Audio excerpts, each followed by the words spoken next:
Hi everyone. This is Dr. Gunjan Shuklaa. I am from Indore, India, and would like to share some of my views on gender inequality. Rather, I should say, achieving gender equality is very important. I believe that achieving gender equality is key to growth and success of the world. The evidence is very clear that when a woman or a girl has a quality education and access to good quality healthcare and sustainable livelihoods and a right to make a decision in the family or at workplace, it is definitely going to give country a next level growth. The United Nations identifies gender equality as goal 5. We all know that there are 17 sustainable development goals to hit by 2030. To reach this, our approach at Concern is to address the root cause of gender disparity. And somewhere I believe that there are still, we are growing day by day, we are expanding in every dimension, but then still there are few aspects which needs to be taken care to remove this disparity among the gender. Many of these causes are similar to the factor that perpetual global poverty and hunger. In my discussion today, I'll be focusing on the major aspects of gender inequality. And number one, I would like to talk about the biasness in education. And it has been found that, there are millions of girls who have never set foot inside the classroom. This not only means that they will lose out on opportunities for better future, but the same will happen to their own children as well, because children of mothers who complete basic primary education generally have better access to quality education, a good lifestyle, and healthcare. So these are two basic building blocks to empower the community. It is very, very important that child marriage and lack of education or amount of independence should be given to a girl child is equally important, because we are talking also about the human rights.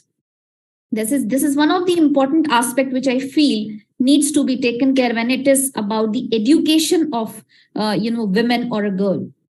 Next aspect which I believe is needs to be taken care. I completely believe that this is the era of women empowerment, but then there are its own issues and challenges a woman is facing, and one of the aspect is a pay gap. Financial and economic empowerment is one of the key factor in keeping the gender balance. There was a report of World Economic Forum 2020 progress report, which suggests that if we keep at our current pace of correcting this imbalance, there is still an imbalance at work between a woman and a man. Even when a woman shares the equal potential as men, she has to suffer with the reduced pay and more working hours and issues like that. So ensuring that women not only earn same salary as that of male counterparts, but also get same access to economic independence to boost the economy of the country. It also means that other basic needs, again, if a woman is paid better, can automatically healthcare or education or lifestyle or food or water or whatever is required to live the life. I am talking about the basic needs. There are so many single parents, there are so many women who are surviving separately or single in the society. But because of this gap, at times they are not able to lead a good life. And due to which there are several kind of issues a woman is facing in the society. So this needs to be taken care when it is about gender equality. The pay gap should be fulfilled. Another aspect, when I think about gender equality, somewhere still I believe that there is again a gap when it comes to the as today is the era of entrepreneurship and innovation. Somewhere I feel that rural women who are staying in villages or rural areas are not getting that good access of technology or training towards their own entrepreneurship skills, towards their agricultural skills. They have to be dependent on their male counterparts or some of the kind of assistance they are looking for. So what is actually required, some of the good training programs should be given to women, especially to give them a good boost towards entrepreneurship. They can be given a lot of training towards this resources like fertilizers and seeds and trainings and laboring, and some primary care should be taken, should be done for their children's also. Because what has been observed, if in a rural area, if a woman is working in the field, the children's are nobody is there to take care of the children's, and nobody is there to take care of their education and such aspects, because there the women is putting a lot of hard work to work in the field, and they have very less amount of income. So the resources are very poor. So what I want to suggest is, when it comes to entrepreneurship or women empowerment in the rural area, so it needs to be taken care that there should be some kind of assistance should be given to this kind of women's. Understanding women and making her empowered is again most important aspect, be it agriculture, be it technology, be it innovation, be it anything. So this is again one of the important aspect which should be covered.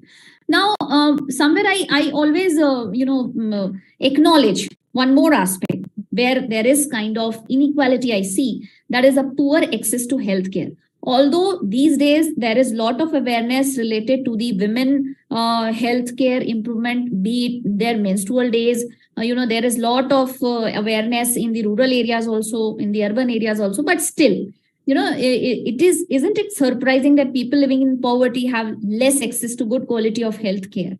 And it is not just a symptom of poverty, but it is also a cause of poverty, I will say.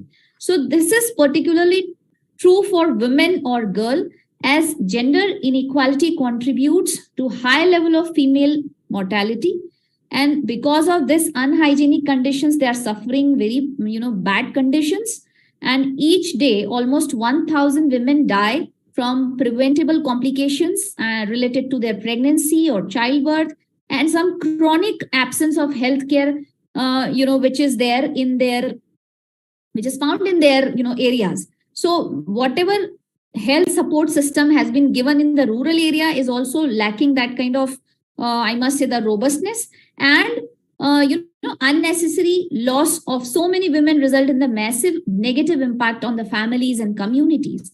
So children of sick mothers are less likely to access healthcare by themselves, and old children are usually forced to drop out schools to take care of younger siblings, to contribute to households. So this is something which again needs to be taken care, because in the rural areas, there is not a facility of day boarding or somebody who can take care of their children's.